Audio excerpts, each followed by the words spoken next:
January 1st, 1872, New Year's Day. While most of Cleveland is celebrating the arrival of a new year, John D. Rockefeller is working. On that single day, Standard Oil's capital is tripled, from $1 million to $3.5 million, funded by New York banks and powerful financiers who have seen enough of Rockefeller's operation to know they want in.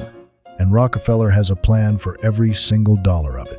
A plan so swift, so calculated, and so ruthless that historians would later give it a name that tells you everything you need to know: the Cleveland Massacre.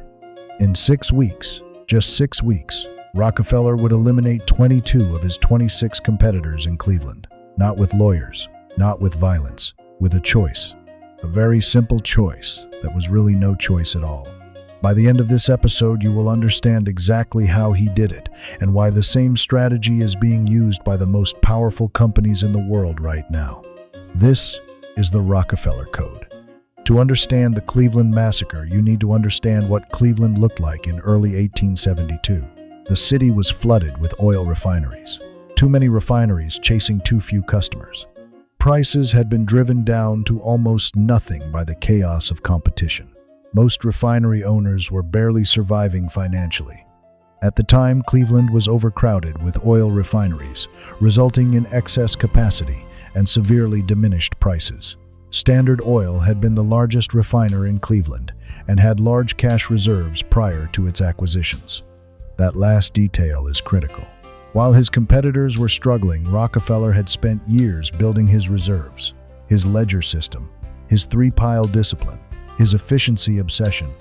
Every drop of solder, every barrel cost reduction, all of it had been building toward exactly this moment. He had cash, they did not. And now he was ready to use that difference in the most decisive way possible. Eager to consolidate the refining industry, Rockefeller set out to eliminate what he called ruinous competition from his most immediate rivals. In less than 6 weeks between February and March of 1872, he used the threat of the big new railroad alliance and a sophisticated range of tactics to approach his competitors one by one. Here is exactly how it worked. Rockefeller would request a meeting with a competitor. He would arrive calm, polite, and completely prepared. He had already studied their books. He already knew their shipping costs, their margins, their debt levels, their weaknesses. He knew their business better than they did. And then he would make his offer.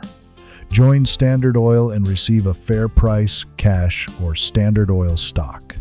Become part of something that was going to dominate the entire industry. Walk away with your dignity and your money intact. Rockefeller's approach was to pay what the property was worth at the time he bought it. He had a tendency to be generous because he wanted the future goodwill of his new partners and employees. One oil man recalled, "He treated everybody fairly.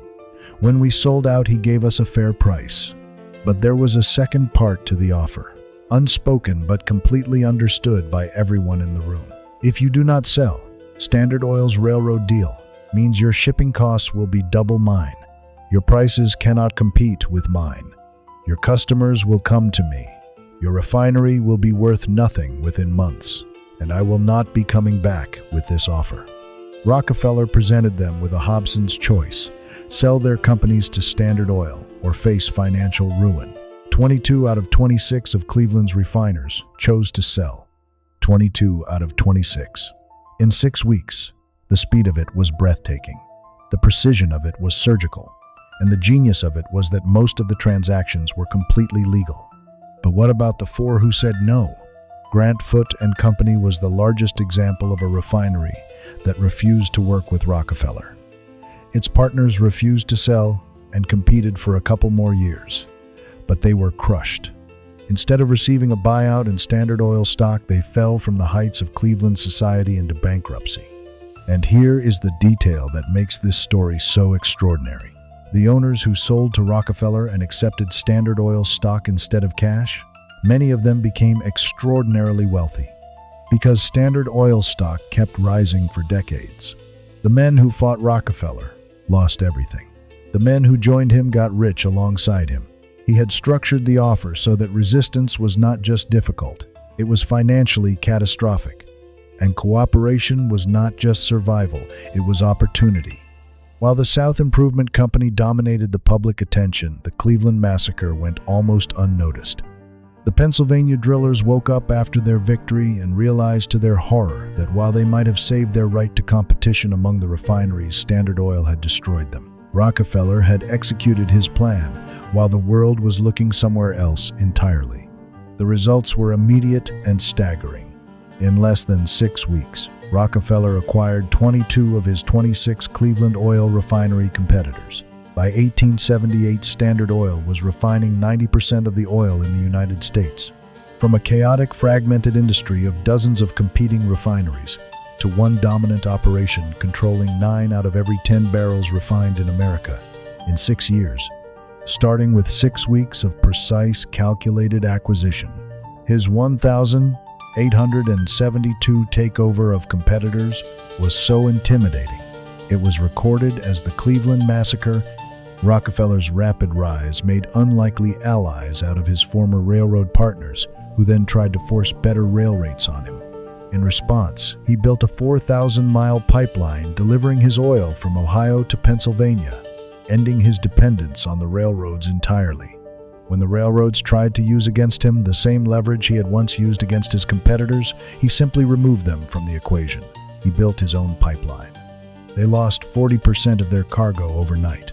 1/3 of America's railroad companies went bankrupt. Nobody cornered Rockefeller twice.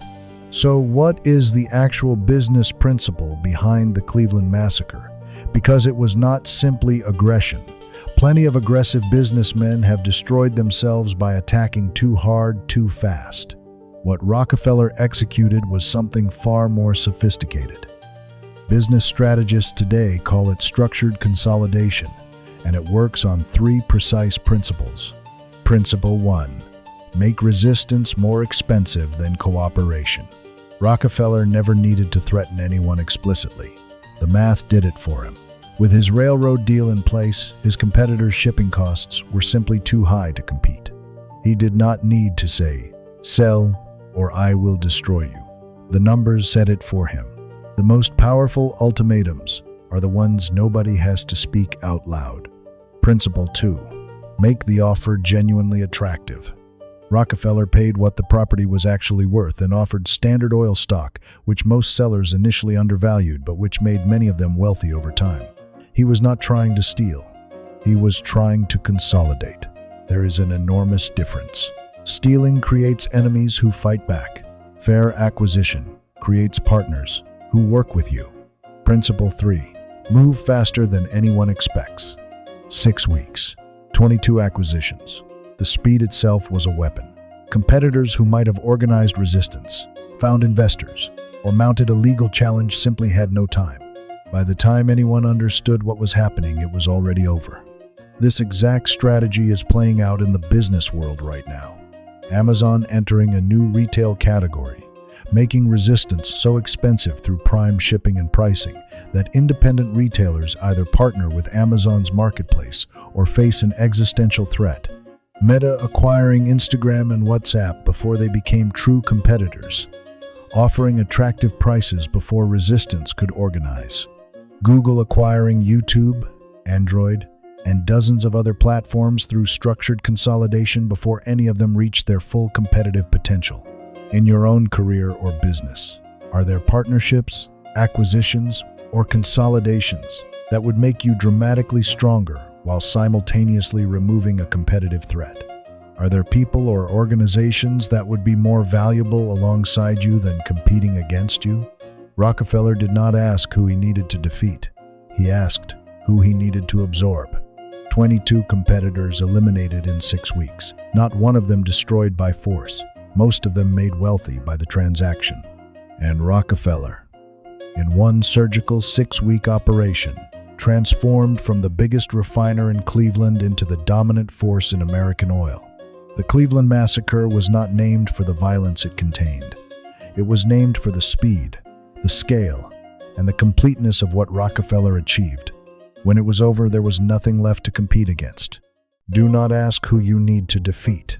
Ask who you need to absorb. That is the code. This is the Rockefeller Code.